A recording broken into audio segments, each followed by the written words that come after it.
संस्कार और संस्कृति बहुत आवश्यक हैं।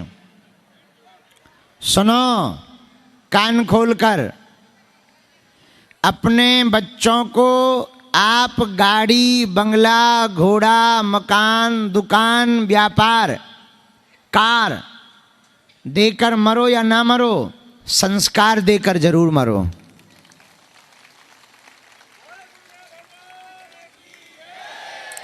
यदि केवल गाड़ी, यदि केवल मकान, बंगला, farm house, FD, bank balance, व्यापार और कार देकर मरे, हो सकता बालक बालिका तुम्हारे निकम्मे निकले, सब लुटा दें।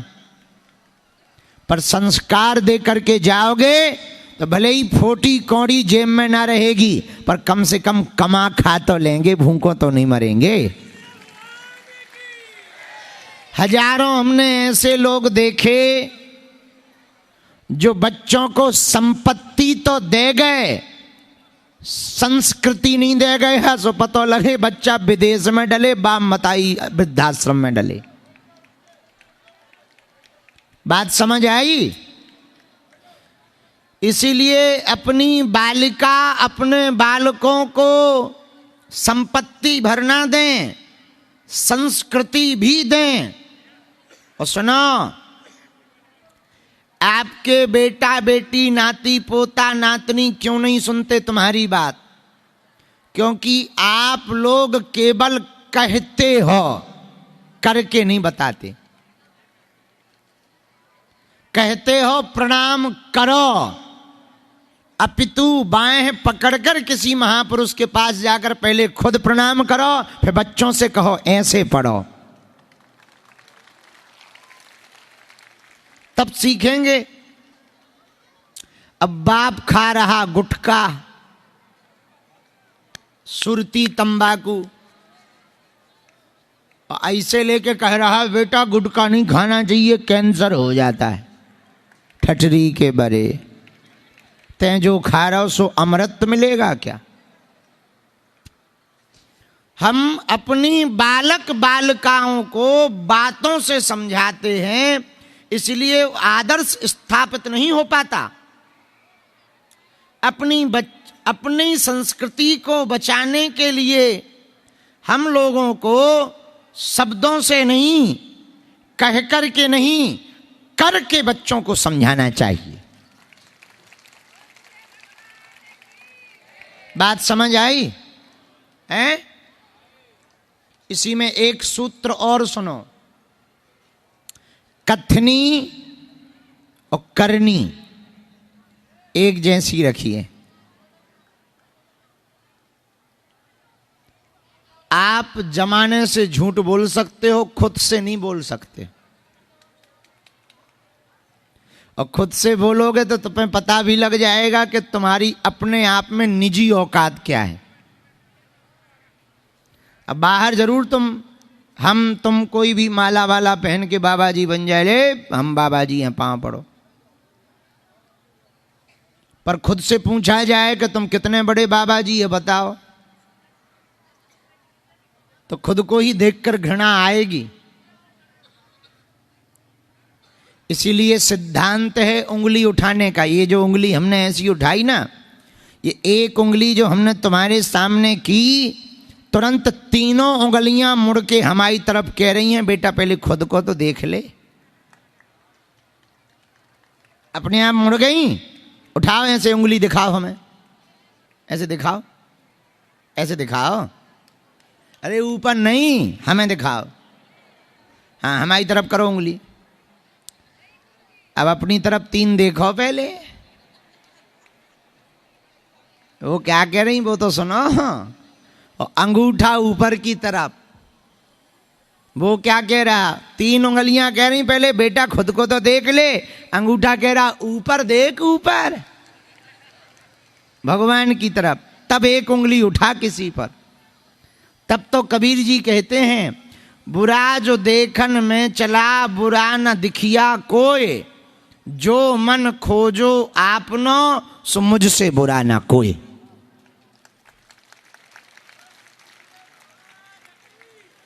बात समझ आई? आ गई? और सुनो, इतने के बावजूद भी कोई तुम्हारी निंदा करे ना, तो दिया जला के थैंक यू बोल दिया करो। पूछो क्यों? जिसकी निंदा है वो आदमी जिंदा है, और जिसकी निंदा नहीं, समाज की नजर में समझो वो मर गया। लोग कहते गुरुजी आपके बारे में बहुत लोग भला बुरा कहते हैं, हमसे सुना नहीं जाता। हमें तो आज तक नहीं सुनाई दिया। जो कहते हैं वो अपने मुंह पे कहते हैं, और अपने घर पे तो कुत्ता भी भौंक लेता है। हम क्या करें भाई? दूसरी बात, कोई हमारे लिए भला बुरा कहे तो तुम्हें और खुश होना चाहिए कि जो बराबरी नहीं कर पा रहा है वो पीठ पीछे भौंक रहा है। तीसरी बात, धीरे से उसको सेम टू यू बोल देना चाहिए। तुम्हारी बातें तुम्हें मुबारक। चौथी बात, कोई हमारे लिए भला बुरा कहे तो बढ़िया यूट्यूब पे हमारा वीडियो लगा के उसे सुनवाना चाहिए। अब वो ज्यादा भला बुरा कहे तो रील खिसकाओ, लेकिन हमारी और भला बुरा कहे तो वो जब भी दिखे ऐसे हाथ बांध के कहो हम बागेश्वर वाले हैं।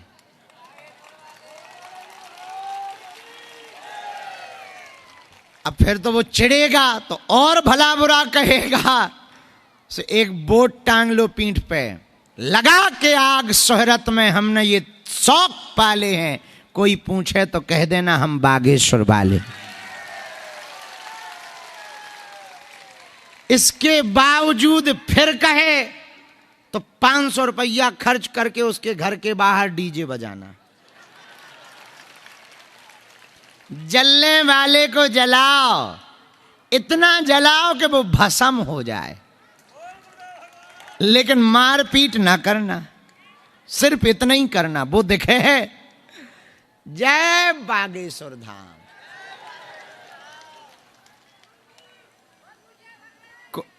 ये 4 बातें। 5वीं बात, फिर भी कोई भला बुरा कहे तो भगवान पे छोड़ देना। सुनो, निंदक नीरे राखिए आंगन कुटी छबाए, बिन पानी साबुन बना निर्मल करे सुहाए। जैसे छोटे बच्चे का मल साफ माताएं अपने हाथ से करती हैं, वैसे ही उच्च शिखर पर बैठे हुए व्यक्ति की गंदगी साफ निंदा करने वाला अपनी जीभ से करता है।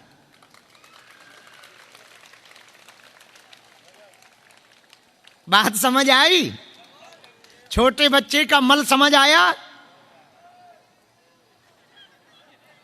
छोटा बच्चा हो 3-4 साल का, अच्छे हुए अनार खवा दो, रबड़ी पिला दो, मूली के पराठे,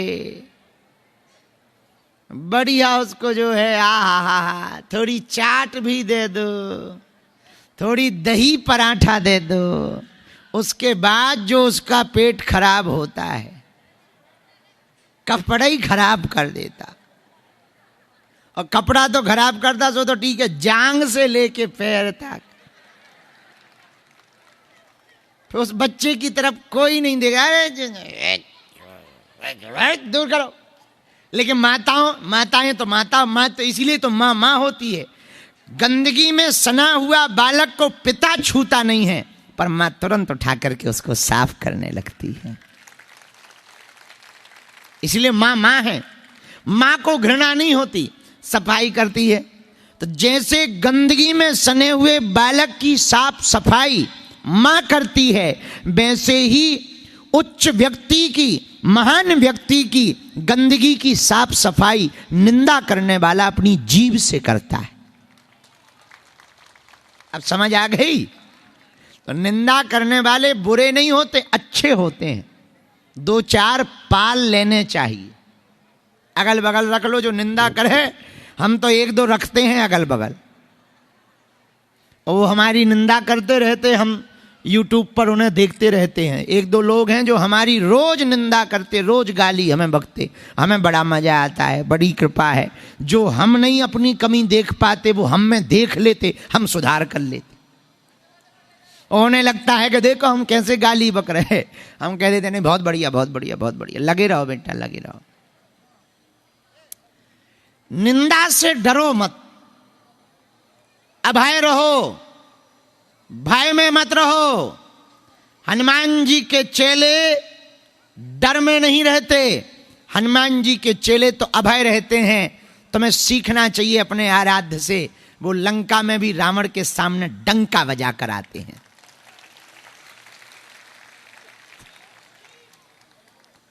हनुमान जी का भक्त निर्भय होना चाहिए, हनुमान जी का भक्त पक्का होना चाहिए, जुबान का भी और जीवन का भी।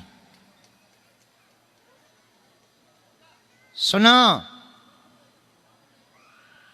अंतिम बात, आप यदि हनुमान जी के भगत बन गए हो तो ये बात पक्की मानो, जिस दिन तुम्हारे अंदर सच्ची हनुमान जी के प्रति निष्ठा आएगी, हजारों संकट तुम्हारे सामने खड़े होंगे पर तुम भी डटे होगे सामने।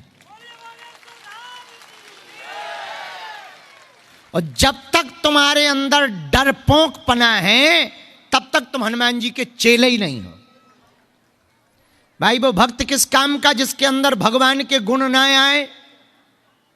वो शिष्य किस काम का जिसके अंदर गुरु के गुण ना आए? वो पुत्र किस काम का जो पिता के गुण ना सीखे? हनुमान जी की भक्ति करने वाले जितने भी साधक यहां बैठे हैं, आज से अपने जीवन का आप प्रण लो, केवल पर्चा बनाकर चमत्कार देखकर घर मत जाओ, इतने में भला ना होगा।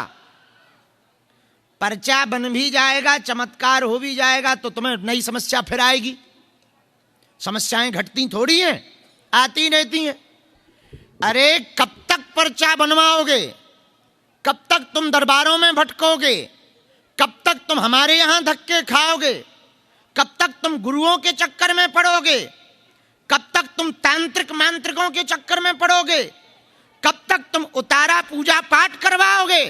आओ, हम तुम्हें एक ऐसी चाबी बता देते हैं कि जिंदगी में तुम्हें कभी पर्चा की आवश्यकता नहीं पड़ेगी। आओ, हम तुम्हें एक ऐसा दर बता देते हैं कि आपकी आने वाली पीढ़ियां भी दरबारों में नहीं भटकेंगी फिर।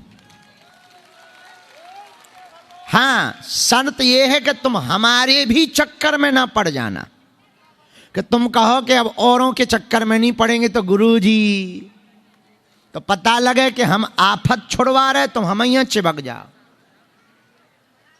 हमारे भी चक्कर में ना पड़ना, हमारे भी तुम चेला ना बन जाना, हमारे भी तुम भगत ना बन जाना, वरना हमसे भी तुम घाटा ही खाओगे। और शायद ही कोई गुरु ऐसा कहे, पर हम बहुत पक्के वाले आदमी हैं। हम तुम्हें चमत्कार दिखाने नहीं आए हैं, हम तो केवल इस जिंदा जीते जी तुम्हें हनुमान जी का बनाने आए। तुम हनुमान जी के हो जाओ, हनुमान जी तुम्हारे हो जाएं, तुम हनुमान जी की साधना ले लो, हनुमान जी तुम पर कृपा करने लगे, फिर ना तुम्हें नारियल लगे, ना तुम्हें दरबार में आना पड़े, ना तुम्हें मंगल की पेशी करनी पड़े। तुम जिस दिन आओ वो दिन मंगल हो जाए। हमारा उद्देश्य बहुत अलग है आपको लेकर। हम आपको चमत्कारों से जोड़कर, दरबारों से जोड़कर समय बर्बाद नहीं करवाना चाहते। हम आपकी बाह पकड़कर बालाजी से मिलवाना चाहते हैं। हाँ, थोड़ा महंगा सौदा है, टाइम लगेगा, धैर्य रखना पड़ेगा, पर सुनो, दवाई दवाई होती है, एम्स एम्स होता है। प्राइवेट हॉस्पिटल में जल्दी नंबर तो आ जाता है, पर पैसा ज्यादा लगते हैं और जरूरी नहीं ठीक हो जाओ, निपट भी जाओ। एम्स में टाइम लगता है, पर इतनी दवाइयां नहीं दी जाती, एक गोली में काम हो जाता। क्यों? एम्स में 1 महीना तो इस बात पर शोध होता है कि आपको बीमारी क्या है और किस कारण है, फिर दवाई दी जाती, तो टाइम लगता है। वहां भी कई लोग, बल्कि आना जाना तो भगवान के हाथ में है, वो इंसान के हाथ में तो है नहीं, है तो ईश्वर की देन है।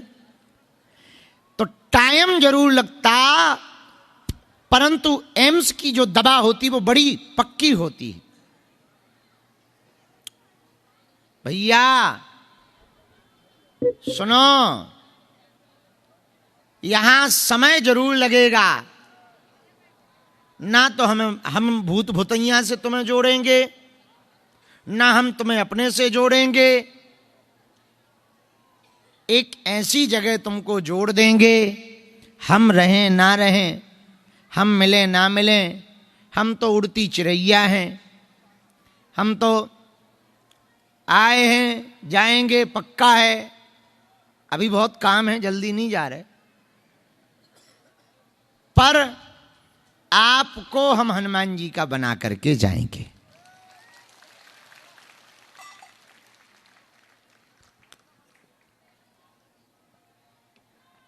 एक और सुन लो बात,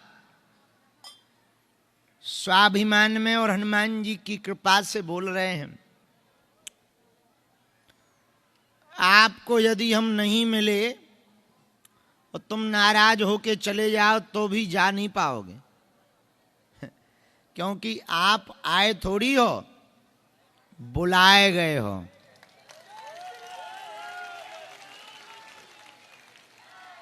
हैं, और तुमने थोड़ी चुना कि ये हमारे गुरुजी हैं, हमारे गुरुजी ने चुना कि तुम चेला हो हमारे। और जिनको नहीं ठहराना होता उनको वो पहले ही मूड खराब कर देते हैं। यहां एक धक्का मुक्की से ज्यादा नहीं आदमी सह पाते जिनको भगवान को रखना नहीं पड़ता, बालाजी को।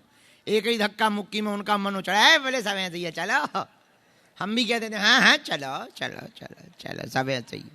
जिन आदमी को हमें नहीं अपना जिन आदमी को हमें नहीं जोड़ना होता, हम उनके सामने इतनी पागलपंती करते, इतनी काओ नहीं के सामने कहने लगे, काय भैया तुम ठीक हो जाए हो। अब बताओ, मरीज से यदि डॉक्टर कहे कि तुम ठीक हो जाए हो तो मरीज पे क्या बीतेगी। तो मरीज को लगने लगता जब डॉक्टर ही हमसे पूछ रहा तो ये क्या हलवा जानता है बाहर में, दूसरा देखो। हम भी कहते हाँ देख लो, जाओ जाओ जाओ। सुनो, आप बागेश्वर धाम आए नहीं हो, बालाजी के बुलाए हो।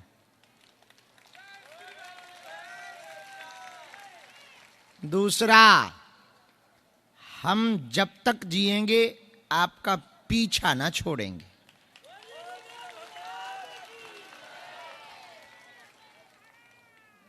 मतलब जहां जहां जाओगे, धोखे से भटक भी गए तो यहीं रगड़ कर वापस आओगे।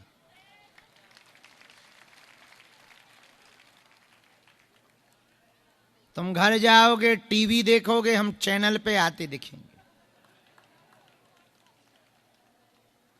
तुम मोबाइल चलाओगे, हम रील पे आएंगे। तुम रील पर बंद करोगे, फेसबुक चलाओगे, हम पोस्ट बन के आएंगे। तुम वहां हमको ब्लॉक कर दोगे, हम तुम्हारे गांव शहर में कथा करने आएंगे।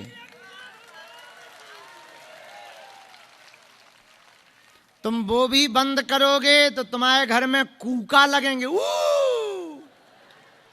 बोले कहा होगा? अरे बोले बागेश्वर ले चलो। उसके बावजूद भी तुम नहीं आओगे, सोओगे तो हम सपने में आएंगे।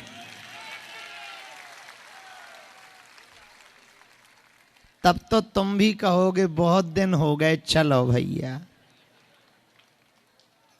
और ये बात हम मजाक में नहीं बोल रहे कि तुम्हें हंसाने के लिए बोल रहे हो ना,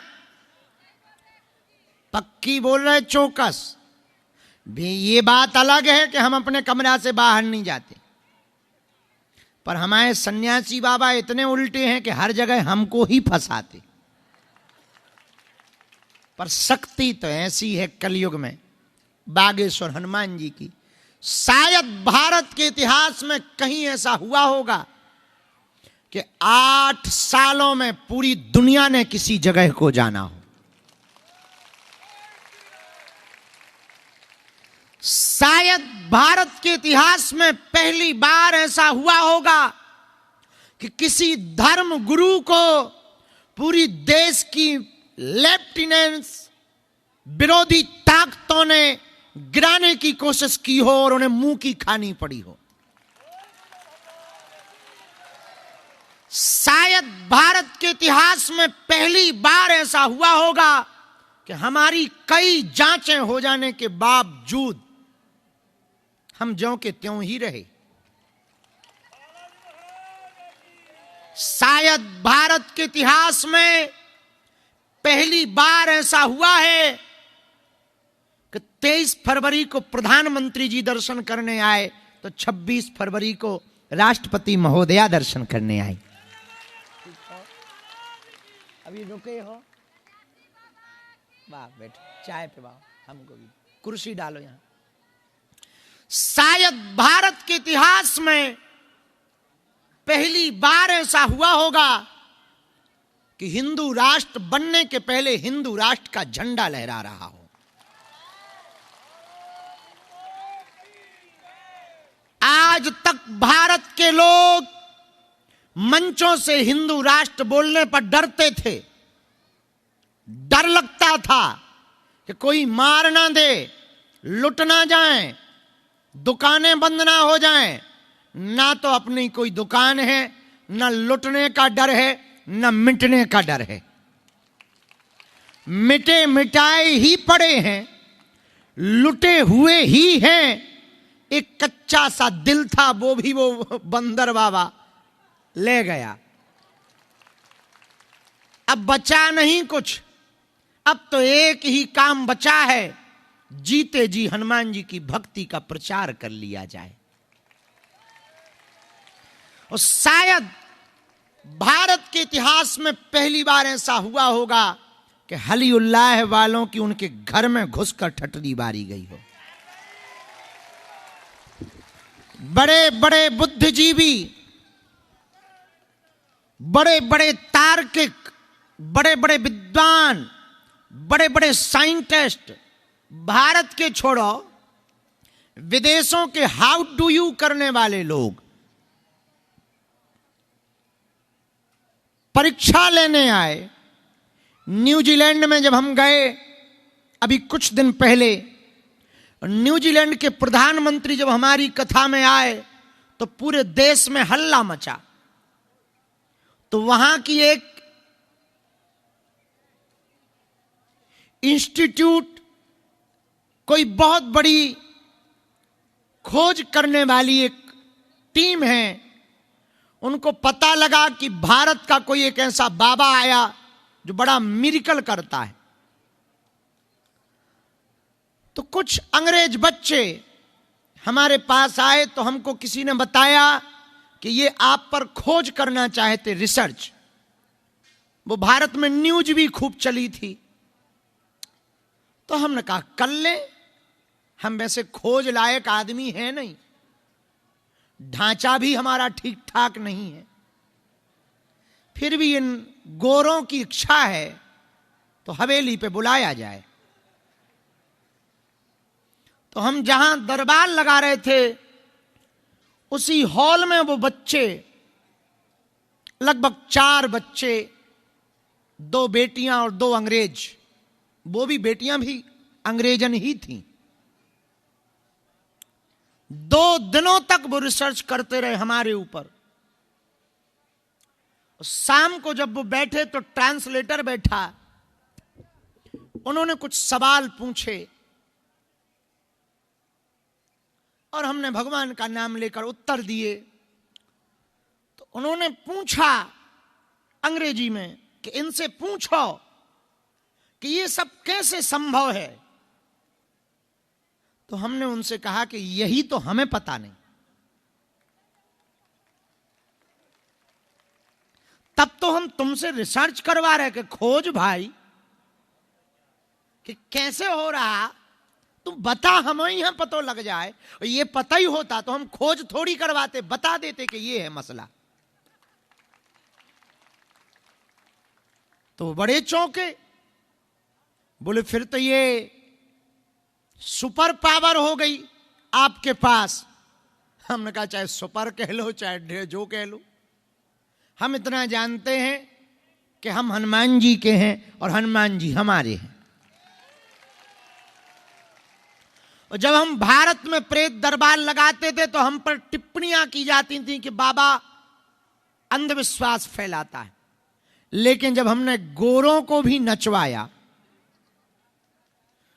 उनको भी जब कीका करवाया और फैला दिया हॉल में, तब भारत के लोगों को, बुद्धिमानों को समझ में आया कि कुछ नेगेटिव ऊर्जा भी होती है।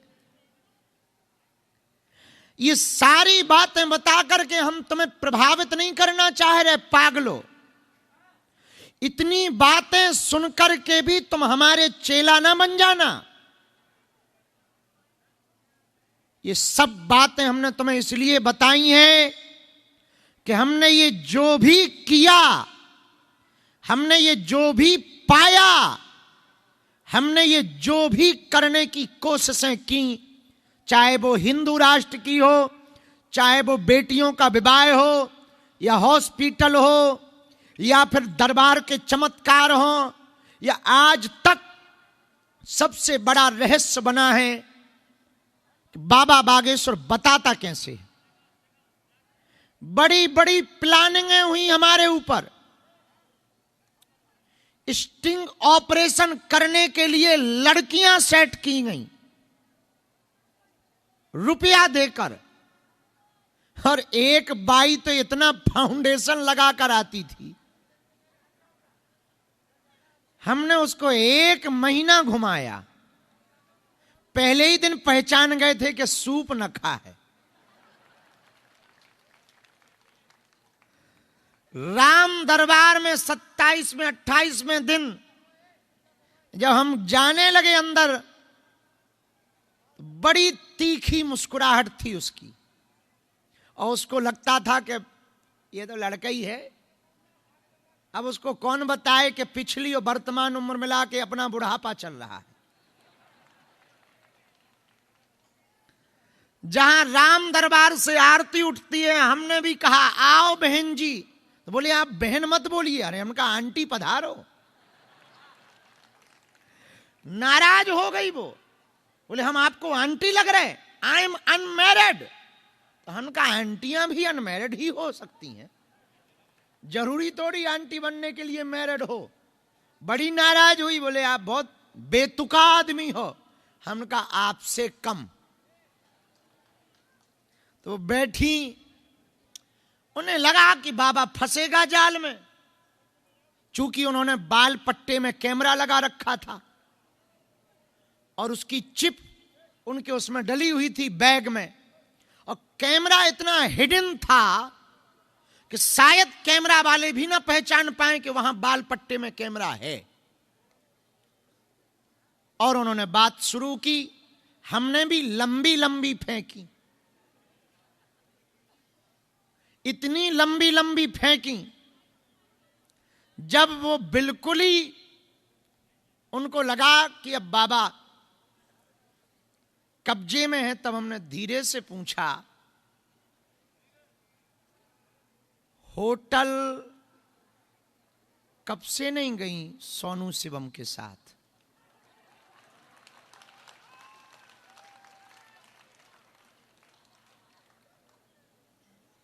जब उनकी ही बातें उनके कैमरा में रिकॉर्ड हो गई तब वो फड़फड़ा गई, पसीना फेंक गया, लेकिन चूंकि फाउंडेशन उनका वाटर प्रूफ था, ना बहा। फिर हमने उनसे कहा, बहन जी हम तो साधारण बच्चे हैं, लेकिन जिनके चरणों में बैठे हैं, जिनके भरोसे पे जी रहे हैं, वो जगत के मालिक हैं।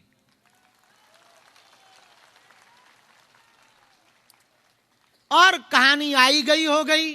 उन्होंने क्षमा मांगी, उन्होंने बता दिया कि फलाने फलाने आदमी ने हमको 2-2.5 लाख रुपया दिए ऐसा ऐसा काम करने के लिए। हम कोई बात नहीं, भगवान की इच्छा है, आशीर्वाद है, जाओ। गई। न जाने कितने झंझट झेले हमने, आज भी झेल रहे, सिर्फ इसलिए हिंदू जाग जाए और भारत हिंदू राष्ट्र हो जाए। क्योंकि हिंदुओं, यदि तुम आज ना जगे तो वो दिन दूर नहीं है, भारत भी पाकिस्तान बन जाएगा। वो दिन दूर नहीं है जब तुम अपने ही देश में तुम्हारी बहन बेटियां सुरक्षित रह पाएं। वो दिन दूर नहीं है, तुम पर भी हमले होंगे। वो दिन दूर नहीं है, तुम्हें जातिवाद के नाम पर भी मारा जाएगा। वो दिन दूर नहीं है जब भारत गृह युद्ध की तरफ जाएगा। इसलिए भारत को बचाने के लिए, सनातन को बचाने के लिए एक काम तो हम लोगों को करना पड़ेगा।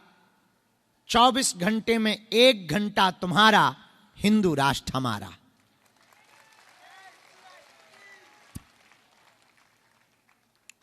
ये सब बातें हम बताकर ये कहना चाह रहे, भैया हनुमान जी के जैसा कोई दूसरा देवता पृथ्वी पर नहीं है। तुम ना दरबारों में पढ़ो, ना हमारे चक्कर में पढ़ो। हमारी बात मानोगे? नहीं मानोगे? नहीं मानोगे? नहीं मानोगे? उठो, जाओ मंदिर।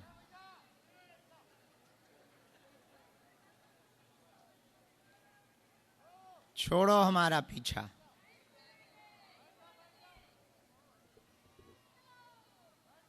देख रहे हो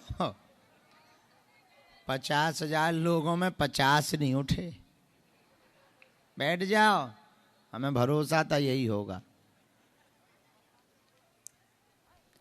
जीवन भर के लिए कौन कौन हनुमान जी का होना चाहता है? पक्का या कच्चा? जोश में या होश में? 1-2 दिन के लिए या जिंदगी भर के लिए? पक्का? सोच लो, बाद में मत कहना। बदल तो ना जाओगे? बहक तो ना जाओगे? लोग ताने देंगे तब तुम डिमोटिवेट तो ना हो जाओगे? पक्का? पक्का? पक्का? तो जाओ, हम भी वचन दे रहे, आज से तुम्हारी समस्या तुम्हारी नहीं है, हमारे बालाजी की है।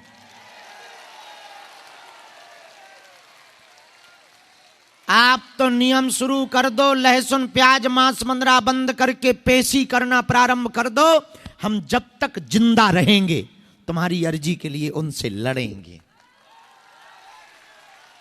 जाओ, एक दिन ऐसा आएगा तुम्हें भी मंच पर बुलाया जाएगा,